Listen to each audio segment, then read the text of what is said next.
हम जाते हैं, अज्यूम करिए सर मैंने कोई क्लास ए बनाया, कोई क्लास ए बनाया, जो भी लॉजिक लिखता हूं मैं उस क्लास के अंदर में,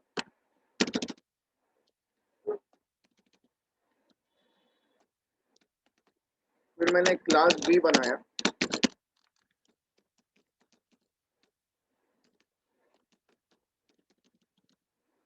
और क्लास बी में क्लास ए को हमने क्या किया, इनहेरिट किया। मैं ये बोलना चाहता हूं जब मैं बी क्लास का ऑब्जेक्ट बनाऊंगा,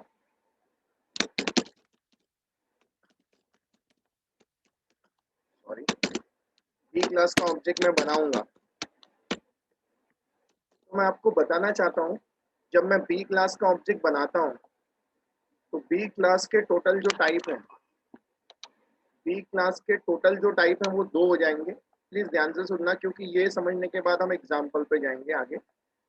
बी क्लास के जो टोटल दो टाइप हो जाएंगे, एक हो जाएगा क्लास बी और एक टाइप हो जाएगा क्लास ए। क्यों हो जाएगा क्लास ए? क्योंकि बी का सुपर टाइप, क्योंकि बी का सुपर टाइप क्या है, ए है, क्योंकि बी का जो सुपर टाइप है वो क्या है, ए है। बी का जो सुपर टाइप है वो क्या है, ए है, क्योंकि बी ने किसको इनहेरिट किया है, ए को, तो इनडायरेक्टली बी के टोटल दो टाइप हो जाएंगे, खुद एक बी खुद एक क्लास ए हो जाएगा। अब हम आगे बढ़ते हैं, मैं जाता हूं, मैं अगर बोलता हूं class A,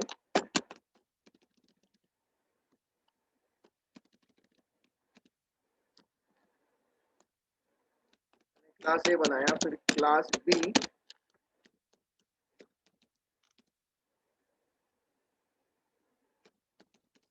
extends of A, extends of ए,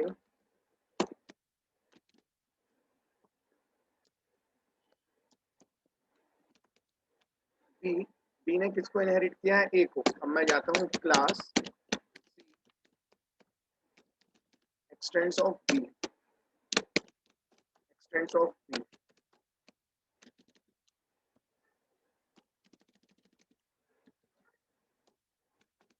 तो मैं आपको ये बोलना चाहता हूँ जब मैं सी क्लास का ऑब्जेक्ट बनाऊंगा, c of c one is equal to b of c, इस तरह से मैं ऑब्जेक्ट बनाऊंगा, तो मैं आपको बताना चाहता हूँ सी क्लास के जो टोटल टाइप हो जाएंगे, टोटल टाइप हो जाएंगे तीन, खुद एक सी, खुद एक बी, और ऑब्वियस सी बात है खुद एक क्या हो जाएगा, ए। इस तरह से टोटल टाइप कितने हो जाएंगे, तीन।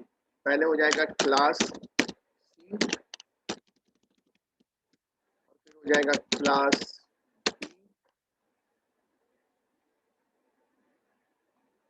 और एक हो जाएगा क्लास क्लास ए। ऐसे मिला के टोटल कितने टाइप हो जाएंगे, ऐसे मिला के टोटल टाइप हो जाएंगे तीन। क्लास सी हो जाएगा, क्लास बी हो जाएगा, और क्लास ए हो जाएगा। तो आप तो जानते हो इनहेरिटेंस के हिसाब से बी क्लास का ऑब्जेक्ट खुद के मेथड को तो कॉल कर ही सकता है, as well as A class के भी मेथड को क्या कर सकता है, कॉल कर सकता है, ए क्लास के मेथड को कॉल कर सकता है। उसी तरह से सी क्लास का ऑब्जेक्ट खुद के क्लास की मेथड, बी क्लास की method as well as A class की मेथड को भी कॉल कर सकता है। उसी तरह से क्लास बी का जो ऑब्जेक्ट है वो सी के नहीं कॉल कर सकता, लेकिन बी के एज वेल एज अपने सुपर क्लास के कॉल कर सकता है। उसी तरह से क्लास ए का ऑब्जेक्ट खुद के मेथड को कॉल कर सकता है, लेकिन इसकी सुपर कोई नहीं है, ऑब्वियस है, आगे बताऊंगा। हर क्लास का एक सुपर क्लास ऑब्जेक्ट होता है जो हम आगे पढ़ेंगे। फिलहाल तो इतना समझिए कि ए क्लास ने किसी को इनहेरिट नहीं किया तो सिर्फ खुद की मेथड को कॉल करेगा, लेकिन ए बी को कॉल नहीं कर सकता, बी की मेथड को कॉल नहीं कर सकता, और सी के, क्योंकि वो चाइल्ड है और ये पेरेंट है।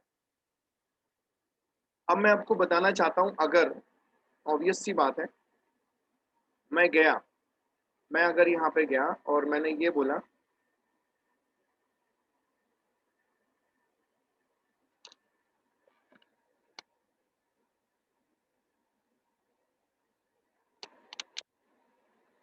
मैंने ऑब्जेक्ट बनाया, मैंने ऑब्जेक्ट बनाया, ऑब्वियस सी बात है ये जो मेमोरी बनी है, इस मेमोरी को हम क्या बोलते हैं, इस मेमोरी को हम बोलते हैं इंस्टेंस। इस मेमोरी को हम जो बोलते हैं इंस्टेंस बोलते हैं, ऑब्वियस सी बात है। लेकिन सबसे पहले बता दूं ये जानेंगे तो P1 के नाम से, क्योंकि ऑब्जेक्ट आपने किसका बनाया, P1 का ऑब्जेक्ट बनाया। और इस मेमोरी को आपने क्या बोला, इस मेमोरी को आपने बोला इंस्टेंस, इस मेमोरी को आपने क्या बोला, इंस्टेंस बोला। और ये मेमोरी किसके नाम से जानी गई, तो B1 के नाम से जानी गई। जब इस तरह से लिख रहे हैं तो ध्यान देना, प्लीज सर ध्यान देना। मैं जाता हूं और अगर मैं ऐसा लिखता हूं, नेक्स्ट लाइन में मैं अगर ऐसा लिखता हूं कि ए ऑफ, ध्यान देना, a of A1, a of A1 is equal to, a of A1 is equal to B1। पता है इसका क्या मतलब है, इसका ये मतलब हुआ कि B1 अपनी मेमोरी का रेफरेंस किसको दे रहा है, A1 को दे रहा है। देखो ये जो ऑब्जेक्ट है, ध्यान देना सर, ये जो A1 ऑब्जेक्ट है ना, ये डिक्लेयर्ड ऑब्जेक्ट है। मैंने आपको बताया था इसके पास कोई मेमोरी नहीं है, क्योंकि ये न्यू ऑपरेटर से क्रिएट नहीं हुआ है। न्यू ऑपरेटर से कौन क्रिएट हुआ है, बी क्रिएट हुआ है। तो एक्चुअली मेमोरी किसकी है, बी की है। उसने अपना रेफरेंस B1 को दिया, लेकिन अब यहाँ पर क्या किया जा रहा है, B1 क्या कर रहा है, ये B1 जो है अपनी मेमोरी का रेफरेंस जो है, अपनी मेमोरी का रेफरेंस जो है वो किसको दे रहा है, वो दे रहा है A1 को, A1 को रेफरेंस दे रहा है। और A1 कौन है, ऑब्जेक्ट है, किसका है, क्लास ए का है। तो क्लास ए क्या है, उसका सुपर टाइप है, उसका सुपर टाइप है। तो क्या सर ऐसा कर सकते हैं, हाँ ऐसा कर सकते हैं। इसीलिए अब उस मेमोरी का एक नाम और हो जाएगा, और उस मेमोरी का नाम हो जाएगा A1। सर ऐसा कर सकते हैं क्या, हाँ, क्योंकि बी का एक सुपर टाइप, बी का एक सुपर टाइप AB है। तो B1 अपनी मेमोरी का रेफरेंस, B1 अपनी मेमोरी का रेफरेंस खुद को तो दे सकता है, as well as super class को भी दे सकता है। मतलब अगर कल को चल के मैं जाता हूँ,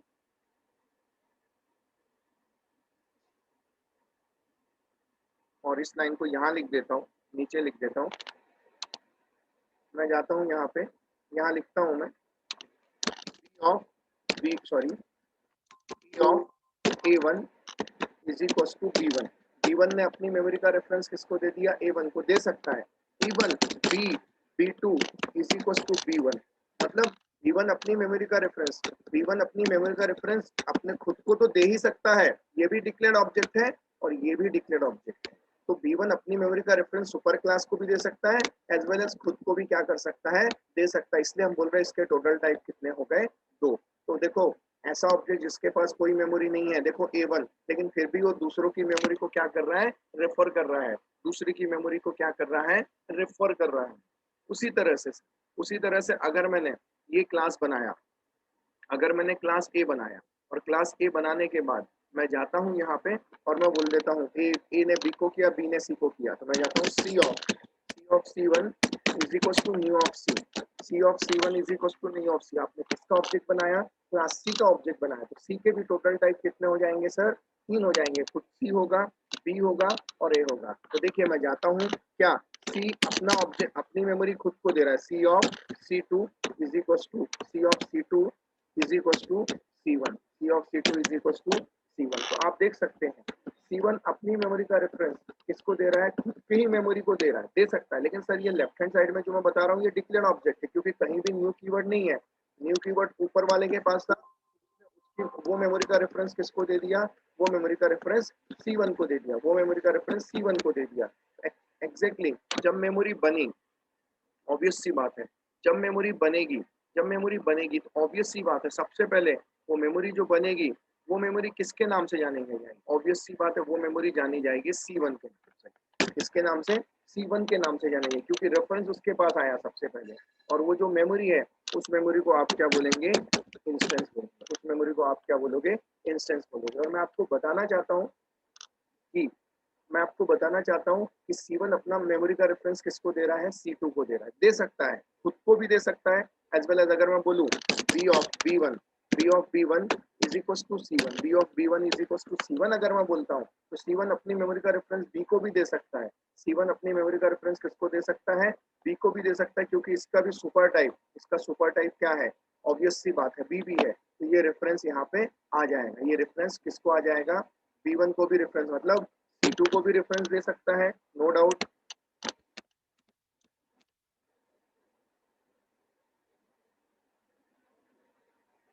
C1 अपनी मेमोरी का रेफरेंस, C1 अपनी मेमोरी का रेफरेंस मैं आपको बताना चाहता हूँ, ऑब्वियस सी बात है, पहली लाइन में मैंने किसको दिया, खुद C2 को दिया, दे सकता है, कोई दिक्कत नहीं है। ओके, B1 को दिया, दे सकता है, क्योंकि उसका सुपर टाइप है, उसके बाद अगर हम आगे जाते हैं और बोलते हैं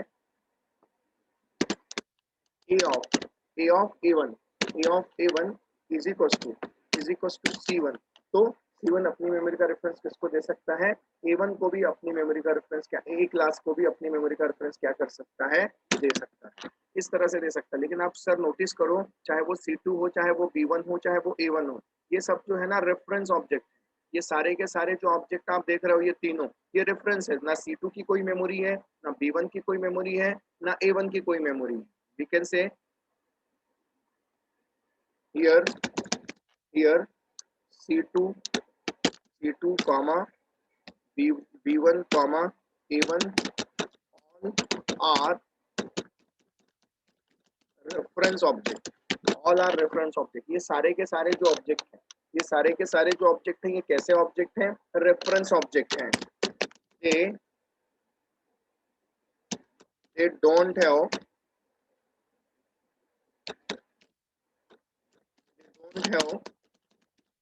their own memory, उनकी खुद की कोई मेमोरी नहीं है, उनकी खुद की कोई मेमोरी नहीं है sir. they are referring the memory, they are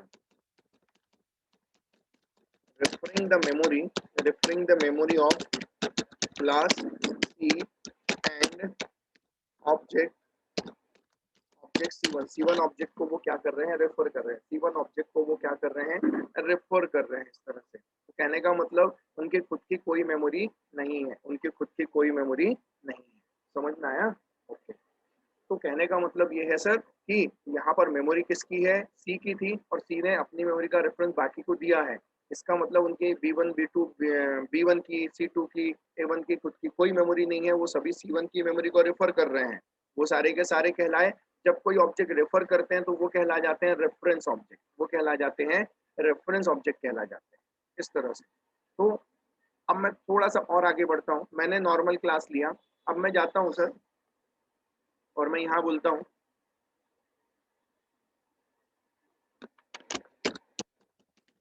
abstract class A, abstract class ए लिखता हूँ और मैं यहाँ जाता हूँ, मैं बोल देता हूँ एब्स्ट्रैक्ट वॉइड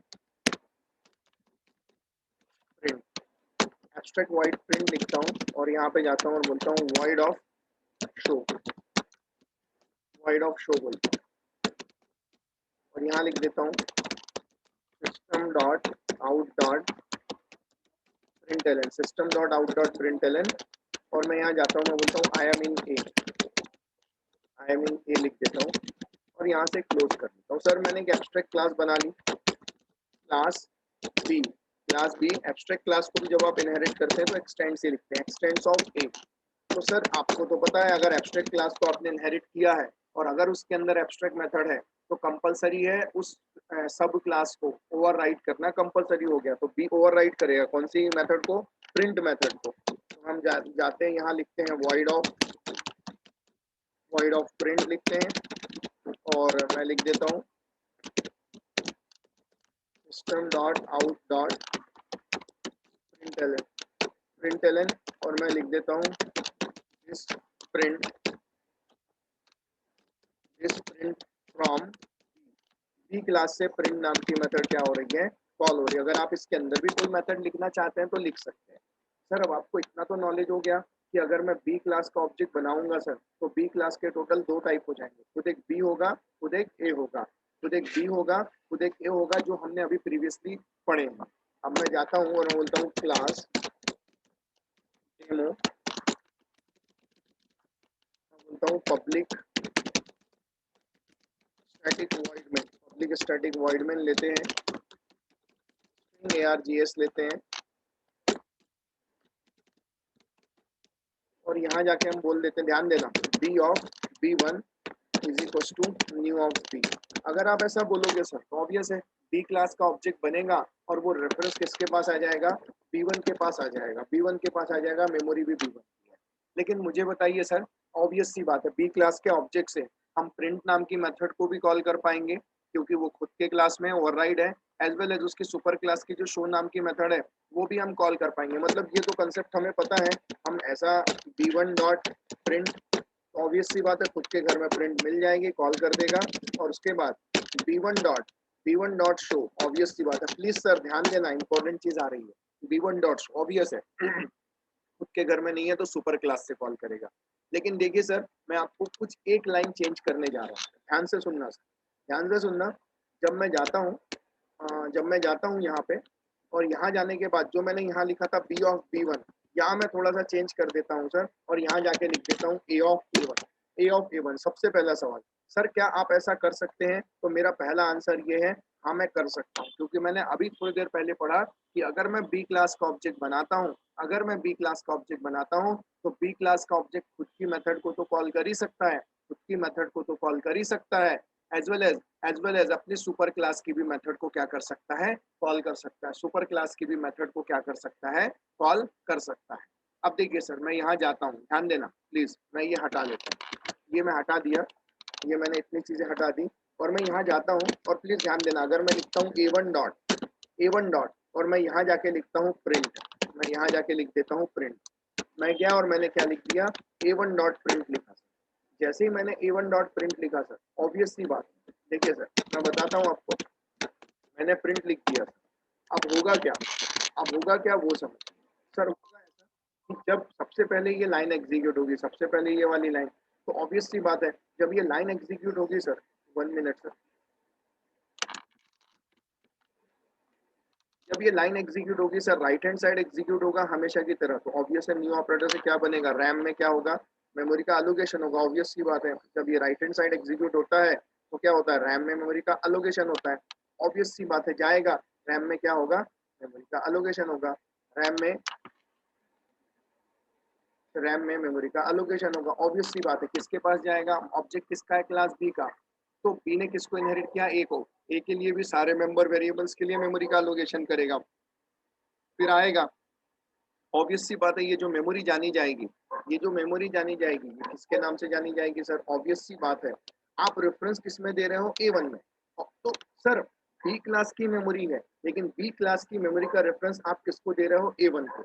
सबसे पहला सवाल, सर आप ऐसा कर सकते हो या नहीं कर सकते, तो हमारा आंसर है सर बिल्कुल कर सकते हैं, क्योंकि अभी हमने थोड़ी देर पहले पढ़ा कि अगर बी क्लास का ऑब्जेक्ट जो है अपनी मेमोरी का रेफरेंस खुद को तो दे ही सकता है, एज वेल एज अपने सुपर क्लास की भी मेमोरी को दे सकता है। यहाँ पर हम किसको दे रहे हैं, सुपर क्लास को, मतलब ए1 वो रेफरेंस ले सकता है, मतलब ए1 क्या कर सकता है, वो रेफरेंस ले सकता है कि बी1 का, क्योंकि बी1 बी का एक सुपर टाइप ए बी, और ऑब्जेक्ट आप किसका बोल रहे हो, ए का, दे दिया। अब ध्यान से सुनना, जब ये लाइन एग्जीक्यूट होगी, ध्यान से सुनना, जब सेकंड लाइन एग्जीक्यूट होगी, जब ये वाली लाइन एग्जीक्यूट होगी तो क्या होगा समझना ध्यान से।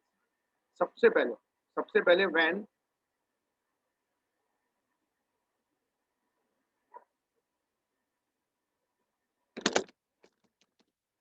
when we compile when we compile the Java program, जब हम जावा का प्रोग्राम क्या करेंगे, कंपाइल करेंगे, तो मैं आपको बताना चाहता हूँ इंपॉर्टेंट चीज, इंपॉर्टेंट, वेरी वेरी इंपॉर्टेंट चीज, compiler always bind, very very important, compiler always bind with object type, इसका क्या मतलब हुआ समझो, इसका क्या मतलब हुआ, इसका ये मतलब हुआ कि जब हम प्रोग्राम को कंपाइल करते हैं, when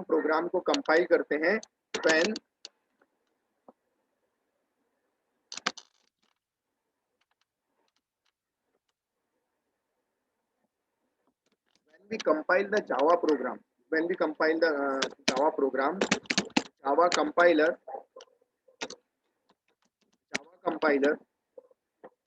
check, Java compiler check the the print method, print method, print method in class A, check करेगा A, why, because because because we are using or calling or calling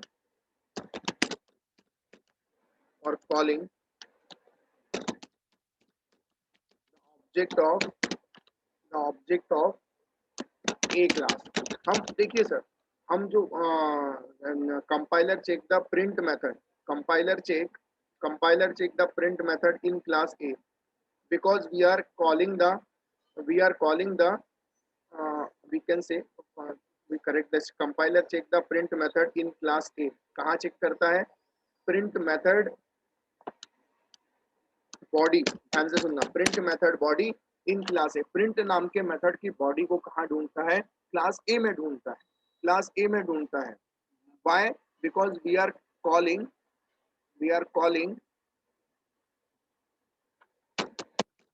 print method using object of class A. हम class A के object की मदद से ढूंढ रहे हैं, but class A is class A object is reference type object. Reference type object होता है सर, वो रेफरेंस टाइप ऑब्जेक्ट है, उसकी खुद की मेमोरी नहीं है. So if method body is not present, suppose करिए सर उसे अगर मेथड की बॉडी नहीं मिली, अगर उसे मेथड की बॉडी नहीं मिली, किसे नहीं मिली? जो वो कॉल कर रहा है, कौन सी लाइन? ए डॉट प्रिंट. अब प्रिंट नाम की मेथड की बॉडी नहीं, और वाकई में नहीं है ना सर, क्लास ए में मेथड की बॉडी नहीं है. If the body is not present then it will check, please ध्यान से सुनना, it will check prototype of method print. फिर वो सेकंड चीज ये चेक करने बैठ जाता है, चलो भाई बॉडी नहीं मिली, एटलीस्ट प्रोटोटाइप मिला क्या? So the prototype is present. Prototype is present, so compiler will compile the program. एक बात याद रखना सर, हमेशा याद रखना, कंपाइलर हमेशा इंटरेस्ट किस में लेता है? कंपाइलर को हमेशा ये देखता है कि ऑब्जेक्ट किसका है. जिसका ऑब्जेक्ट होता है ना, जिस क्लास का ऑब्जेक्ट होता है ना, उसी क्लास के अंदर जाएगा और उसी क्लास के अंदर उस मेथड को ढूंढेगा. इसलिए तो बोला जाता है compiler always bind with object type. इसी का मतलब मैंने आपको समझाया. क्या हो रहा है? Compiler always bind with object type. Compiler ये देखता है कंपाइल टाइम में कि ऑब्जेक्ट किसका है. तो सर गौर से अगर देखोगे तो ऑब्जेक्ट एक्चुअली क्लास, मेमोरी छोड़ दो, मेमोरी बी की है, लेकिन ऑब्जेक्ट किसका है? क्लास ए का. तो जब आप ए डॉट प्रिंट लिखोगे तो वो जाएगा, वो बी में नहीं जाएगा, वो क्लास ए में जाएगा. प्रिंट नाम की मेथड की बॉडी ढूंढेगा, और उसे बॉडी नहीं मिलेगी सर. और जब उसे बॉडी नहीं मिलेगी तो एटलीस्ट वो देखेगा उसका प्रोटोटाइप है क्या, और उसे प्रोटोटाइप मिल जाएगा सर. और वो अपने प्रोग्राम को कंपाइल कर देगा. कंपाइल कर देगा. इसीलिए बोला जाता है compiler always bind with object type. Compiler हमेशा कंपाइल टाइम में ये चेक करता है कि ऑब्जेक्ट किसका है. तो मैंने वही लिखा के दिया, when compiler compile the Java program, Java compiler check the print method body from class A. कहाँ से ढूंढा है? Because we are using because we are calling because we are calling print method using the object of class. But class A object is reference type object. Obvious है, reference है, खुद की memory नहीं है. So if method body is not present, फिर वो देखता है कि अगर method की body नहीं मिली, then it will check the prototype of print method. फिर print method का prototype देखता है, और अगर prototype मिल गया, so the prototype is present, so compiler will compile the program. और compiler program को क्या कर देता है? Compile कर देता है. ओके, आपका प्रोग्राम कंपाइल तो हो गया सर, लेकिन अगला स्टेप अब मैं बता रहा हूँ. Interpreter always bind with reference type.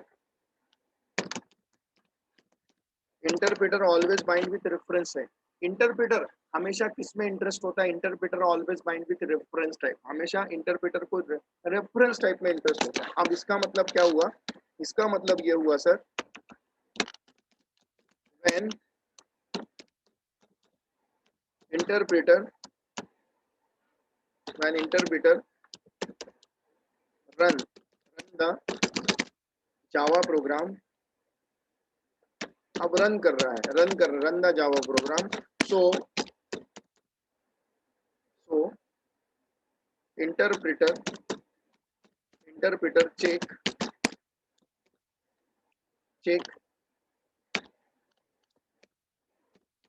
Memory, memory किसकी है, विच मेमोरी किसकी मेमोरी है, फ्रॉम क्लास ए और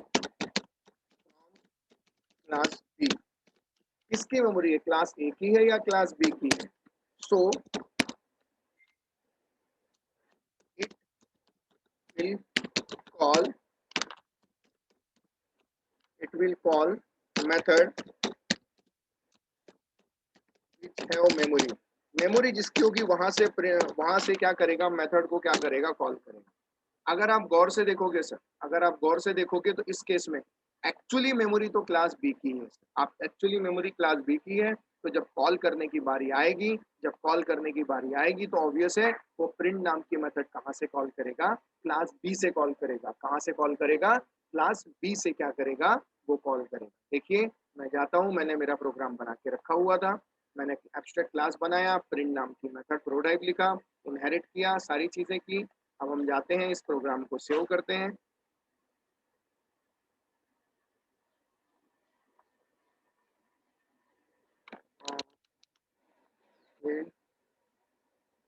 इनहेरिटेंस,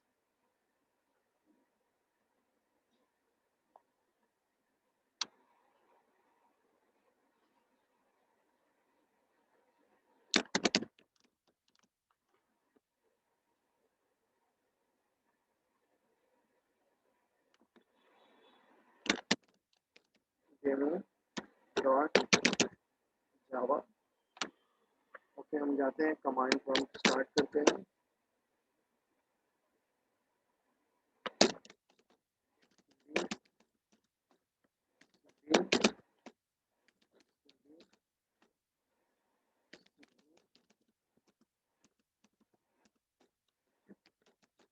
देखो सर मैं कंपाइल करता हूँ जावा सी, प्लीज ध्यान देना, मैं कंपाइल कर रहा हूँ जावा सी और मैं लिख रहा हूँ स्पेस देखे डेमो डॉट जावा, कंपाइल करता हूँ, कंपाइल हो जाएगा। अब इंटरप्रेट करने जाता हूँ जावा स्पेस देखे डेमो। देखो this print from B. Sir मैं आपको बताता हूँ, जब उसने कंपाइल किया था ना तो उसने उसने जब देखा था कि मेमो ऑब्जेक्ट किसका है, क्लास ए का, तो जब ये लाइन एग्जीक्यूट चेक कर रहा था ना कंपाइलर A1 डॉट प्रिंट, तो उसने ए में ही जाके चेक किया और चेक किया मेथड की बॉडी है क्या, उसने ये चेक किया कि मेथड की बॉडी है क्या। और उसे अगर मेथड की बॉडी नहीं मिली तो एटलीस्ट वो क्या चेक करता है, प्रोटोटाइप है क्या। एटलीस्ट वो ये चेक करता है कि प्रोटोटाइप है क्या। समझ में आया, मतलब क्लास ए में कंपाइलर हमेशा याद रखना बाइंड होता है ऑब्जेक्ट के साथ। किसके साथ बाइंड होता है, ऑब्जेक्ट के साथ। तो कंपाइलर के टाइम तो जिसका ऑब्जेक्ट होता है ना उसी क्लास के अंदर जाता है, उस मेथड की बॉडी ढूंढता है, और अगर बॉडी नहीं मिली तो एटलीस्ट प्रोटोटाइप ढूंढता है, और उसे देखो प्रोटोटाइप मिल गए और उसने कंपाइल कर दिया। लेकिन जब रन करने की बारी आई तो मैंने बताया interpreter always bind with reference है, तो इंटरप्रिटर रन टाइम में देखता है मेमोरी किसकी, अरे मेमोरी तो क्लास बी की है। तो प्रिंट नाम की मेथड वो कहाँ से कॉल करेगा, क्लास बी से कॉल करेगा। कहाँ से कॉल करेगा, क्लास बी से। एग्जाम्पल के तौर पे सर मैं ये लाइन हटा देता हूँ थोड़ी देर के लिए, देखना ये हटा दिया मैंने, हटा दिया, इसको मैंने सेव भी कर दिया, आप देख सकते हैं मैंने सेव कर दिया। अभी भी वही होगा ना सर, देखो जब मैं जाऊंगा मेरे प्रोग्राम को फिर से मैं कंपाइल करता हूँ, अगर मैं मेरे प्रोग्राम को कंपाइल करूंगा और मैं लिखूंगा जावा सी डेमो डॉट जावा, तो ऑब्वियस सी बात है, मुझे बताओ ऑब्जेक्ट किसका है, ऑब्जेक्ट किसका है, क्लास ए का। तो प्रिंट नाम की मेथड कहाँ ढूंढी जाएगी, बॉडी क्लास ए में। तो बॉडी तो नहीं मिलेगी सर, तो एटलीस्ट उसे क्या चाहिए, बॉडी नहीं मिली तो प्रोटोटाइप। आप देखिए सर, ना उसे बॉडी मिली ना उसे क्या मिला, प्रोटोटाइप मिला, ना उसे बॉडी मिली ना उसे प्रोटोटाइप मिला, और देखो सर उसने एरर दे दिया। एटलीस्ट एटलीस्ट उसे प्रोटोटाइप चाहिए था, क्योंकि कंपाइलर हमेशा याद रखना जिसका ऑब्जेक्ट होता है ना जिस क्लास का, उस क्लास के अंदर उस मेथड को ढूंढेगा। देखो बॉडी लिखी हुई है, मेमोरी भी है क्लास बी की, सब कुछ है, लेकिन फिर भी कंपाइल नहीं हो पा रहा है, क्योंकि कंपाइलर हमेशा बाइंड होता है ऑब्जेक्ट के साथ, ऑब्जेक्ट के साथ। ऑब्जेक्ट किसका है, ऑब्जेक्ट किसका है, ऑब्जेक्ट क्लास ए का है। तो प्रिंट नाम की मेथड कहाँ ढूंढी जाएगी, क्लास ए में। क्या ढूंढी जाएगी, बॉडी। नहीं मिली बॉडी तो क्या ढूंढा जाएगा, प्रोटोटाइप, और प्रोटोटाइप उसे मिल जाएगा। और जब उसे मिल गया तो कंपाइल कर देगा, लेकिन इस केस में नहीं मिल रहा है इसलिए एरर आ रहा है। मैं जाता हूँ वापस से, मैं ये लिख देता हूँ, देखो अब उसको प्रोटोटाइप मिल जाएगा, लेकिन रन टाइम में वो कहाँ से कॉल करेगा, क्लास बी से क्या करेगा, कॉल करेगा, क्योंकि मेमोरी किसकी है, तो मेमोरी है क्लास बी। कंपाइलेशन